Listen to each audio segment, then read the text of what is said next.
So can you use your RV as an auxiliary power source for your house? Let's say to replace a gas generator. There's a lot of popularity right now around all of these portable lithium power banks, power stations, and power walls and battery backup systems for houses. And it got me thinking, isn't that what I have in my RV? We've got a large lithium battery bank, power inverter, and we also have a fair amount of solar on the roof. So it's really got all the components of a solar generator. Is it as simple as just plugging it into the house? No. There's a bit more to it. What are the limitations if you were to try to do something like this? Should you even do something like this? And what are the other considerations that you need to know about? So let's explore this further using this setup in our house here, and let's see what we can learn from this whole process. As I was working on this video, the power actually went out.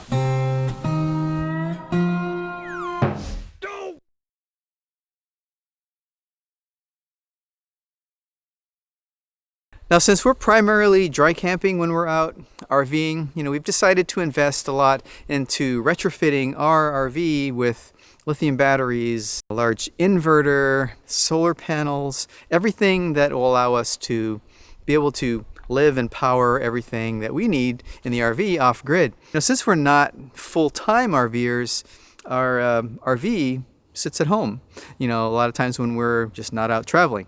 And every time, and especially when it's a sunny day, I always think it's like, look at all that free energy that I could be using that the RV is just not using at the time. But recently, if you've been following some of my other projects, I'm installing a new 12-volt air conditioner to replace our old air conditioner that ran off of 120 volt AC. It had two 20 amp 120 volt AC electrical circuits feeding it to run that air conditioner. I didn't need those two 120 volt AC lines anymore. So that got me thinking, what can I actually use it for?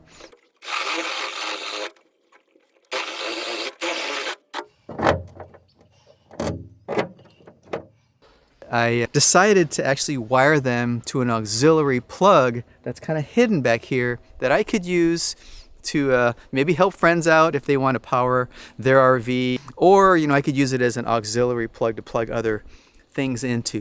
So I got this this plug. It's a NEMA 1450, which is a standard 50 amp RV receptacle. All right, well, I got the box here ready to go for the 50 amp kind of auxiliary receptacle, and it's got the two 20 amp circuits wired in here. So this is like L1 and this is L2, and we're going to connect it to this receptacle here. So we've got our L1's going to go in this connection here, and then we've got L2 here, and then the neutrals are going to be connected here, and then the two grounds are going to be connected there. So we're just going to wire everything in to the back. Here's the two hot lines, the neutrals, and the ground.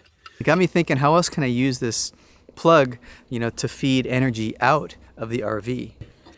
Nicely back here, and it's not easy to get to because I don't want people just seeing it and trying to plug stuff into it, but it's a weatherproof receptacle. So I can plug in a standard 50 amp cord to it like this. Right now the breakers are off. There we go. So it's plugged in.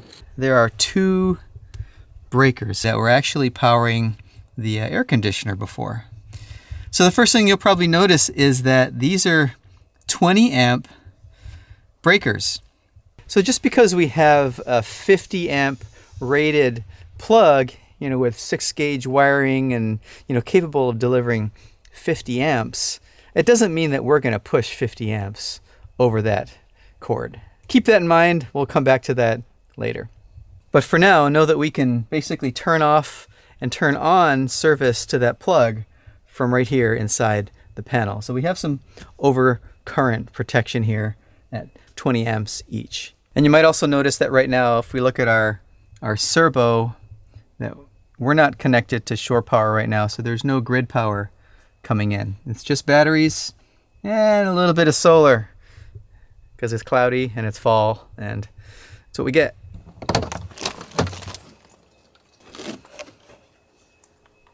Now, powering our system right now, providing AC power to the RV, is our Victron Multi-Plus 2 inverter. So this has a maximum power output of roughly 3,000 watts. So it's a 3K pure sine inverter. Our 800 amp hours of lithium batteries are back here behind this wall. And this is the inverter, and there's just a bunch of cables and other Victron stuff. Here's the Servo GX.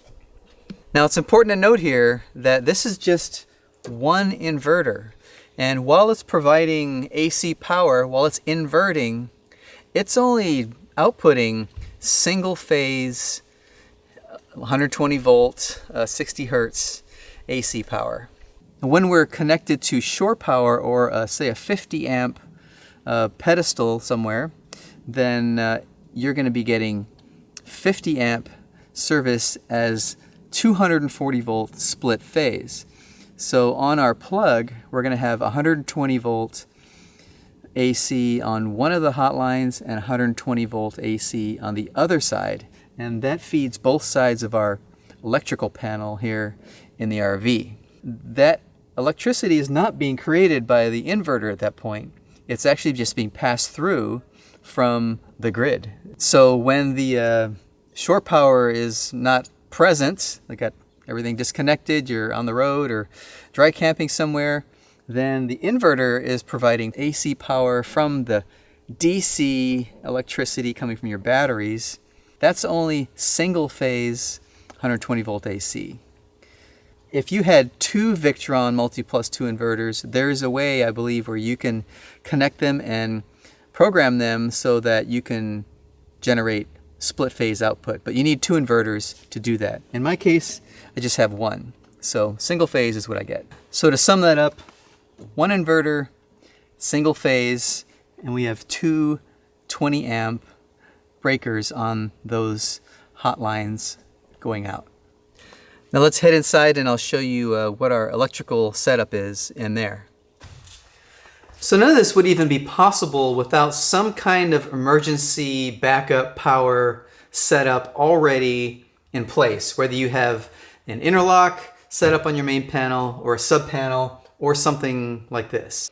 It's a series of transfer switches. So if we look at this, this transfer switch panel, I've got them all labeled here, but you can see there's 5 circuits on each side. So similar to our main service panel here in the house or our main panel in the RV, it has 2 sides to it. So one of the hot lines, say this one here, is going to feed this side of the panel, and one of them is going to feed this side of the panel. And I installed these energy meters here on each side so that I could track how much is coming in. And you'll see those fire up when we plug something into it. All of these are rated at either 20 or 15 amps because you want to keep it within the rating of this panel, which is a 30 amp panel. But on the bottom here, you can see I have 2 of them tied together because I have this actually set up for my electric water heater, which requires 240 volts. So just like a double pole breaker on the main panel, I can turn on both of these at the same time and it'll actually power my, my electric water heater. Now, will I be able to do that on the RV? What do you think? Now, I've had this installed for, geez, at least 15 years now. In fact, when I got it, it came with an instructional video on a VHS cassette. So that gives you some idea of when this was. Connecticut Electric is the outfit that makes these, and it's been working great, like for 15 years for us whenever the power goes out.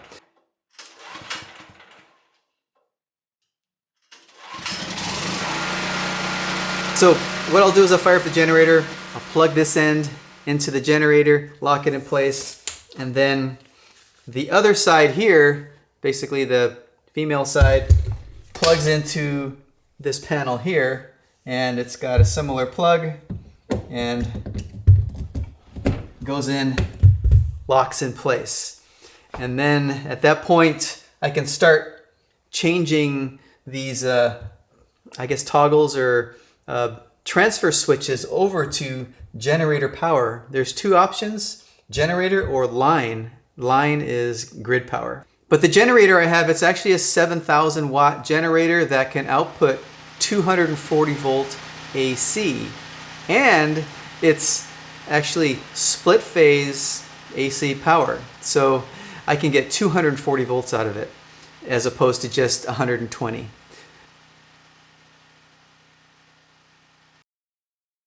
So this cord that we would use for the generator is very similar to what we would use for the RV on a 50 amp service. So here's a RV plug. They both have 4 pins, and 2 of them are hot lines and on this one, and one of them is a neutral and the other one's a ground.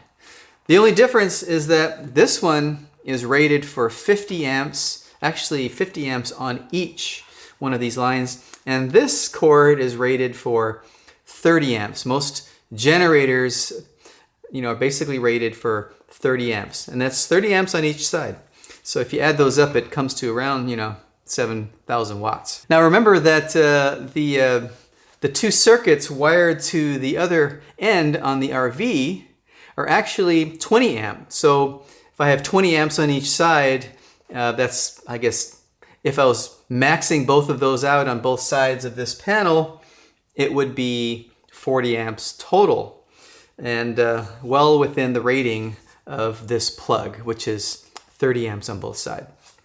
All right, so if you've been tracking the math so far on this, you may have noticed that there's something that's a little off and just not adding up. And I'm just going to tell you what it is. So with a maximum of 40 amps coming from the RV, through those circuit breakers and through the cord, that's the maximum of 40 amps, 20 on both sides, single phase. 40 amps at 120 volts AC comes out to about 4,800 watts. My inverter can only put out a maximum of 3,000 watts. So when I'm running on an inverter, providing power through this setup, I'm not going to come close to 4,800 watts, and it's never going to exceed the rating on those circuit breakers in the RV. There is one possibility, though, that could happen, and that's if I were to fire up my generator in the RV. Now, the generator can certainly output 4,800 watts or even more, and it's going to bypass the inverter function in the RV, and it's just going to pass that through. So if it were to exceed the limit of those breakers, it could totally blow a breaker or whatever. So that's just another option.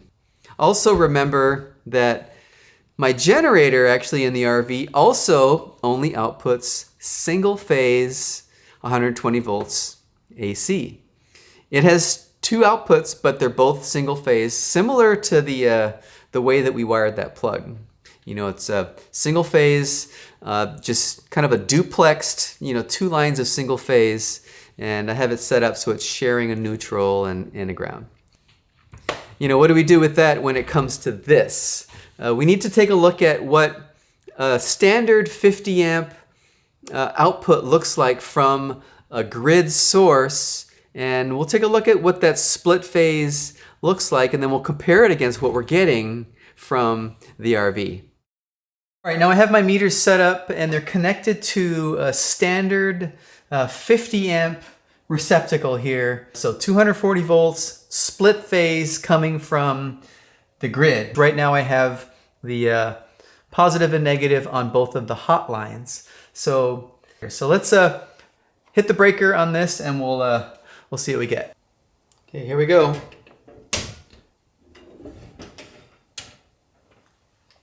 $240 volts, and if we look at our oscilloscope, I got 2 signals coming in. So one of them is the first leg, so 120 volts AC, one phase, and you can see the second phase, which let's say it's the green or yellow, is flipped. So it's out of phase, from the first one. So this is what our dual phase or split phase is going to look like.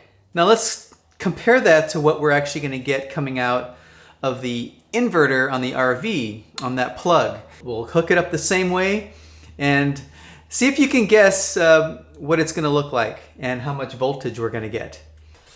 All right, so here's what we got coming from the RV. We've got one connected to one of the hot lines, one connected to the other hot line, and this is the neutral. So see if you guess correctly. Let's look at the voltage and the waveform. Okay, this is what we got. So if we're measuring across both of those hot lines, we're actually getting 0 volts. So there's not 100, not 240, not 120, but actually 0 volts across those. I bet you thought this was going to be 120 volts, right? No. So if we look at the waveform, it's just a single sine wave, or is it? This is actually both sine waves. Since this is actually single phase coming from the exact same source, both hot lines coming in are identical. So if we take this one and just say we'll move it up, you can see that there's actually two there. So they're just sitting right on top of each other. So why is this measuring 0 volts? Have you figured that out? Well, the reason is because when you're measuring voltage, it's measuring a difference in potential. So since we have two single phase readings that are both identical, so those are identical alternating current, 120 volt AC, 60 hertz signals. So there's no difference between the two. So it's going to give you 0 volts. As opposed to the split phase one where we have two different readings and they are 180 degrees out of phase with each other. So if you measure the peak from the top one is going to be, let's say, positive 120 volts AC, and then you go all the way to the peak of the negative side, it's a negative 120 volts AC at 60 hertz, then the difference between that is going to be 240 volts. And if you just have one signal, you're measuring between 120 and 0, so that gives you 120 volts AC. So that's why it might be a little confusing and surprising, until you actually put a meter on it and see it firsthand. Let's plug the RV source now into the emergency generator panel, and I'll show you what we can do with this.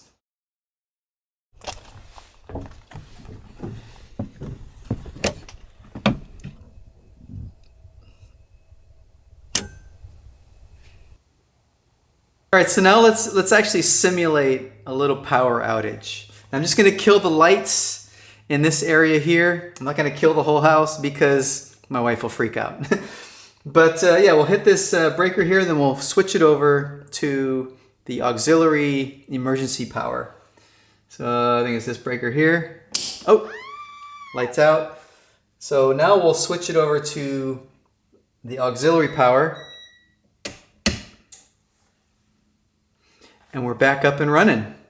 Since it's only on this one side, we can see that now that we're drawing like 300 watts to power the lights and stuff down here. If you look at the VRM coming from the RV, we can see that now we have about 357 watts being provided by the inverter. So RV is supplying that power. It's coming through here and powering the lighting circuit in this space. Now at this point I could actually flip on additional circuits like the plugs and everything in here. I think is this one here. So off they go and they're back on again. So now I'm running this circuit from the RV, and yeah, it's showing 184 watts now coming in on that side. So yeah, so now the VRM shows about 500 something watts of of load. So all of these circuits here, these 8, 4 on this side, 4 on this side, are all 120 volt AC circuits, either a 20 amp or 15 amp. So I can power all of these things from this source, as long as I don't exceed my 3,000 watts or so. But I can't power my water heater with these 2 breakers here because it's looking for 240 volt, which I can't generate 240 volts from my inverter. You know, I'm just going to not use that one, but I can power all these other ones, which are outlets and lighting and, you know, my kitchen, minus the range and, you know, those things like that that generate a lot of juice. But my microwave, my refrigerator, our air fryer, internet, and you know, all of those things that'll just keep us going until the power comes back on. Now, interestingly enough, while I was testing out some of this stuff, in the last month, the power has actually gone out twice. And each time was about 8 hours.